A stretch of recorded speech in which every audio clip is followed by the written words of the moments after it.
1, 2, 3, horse!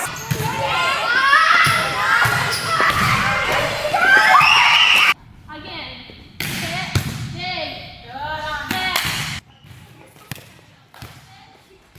Good. Dig.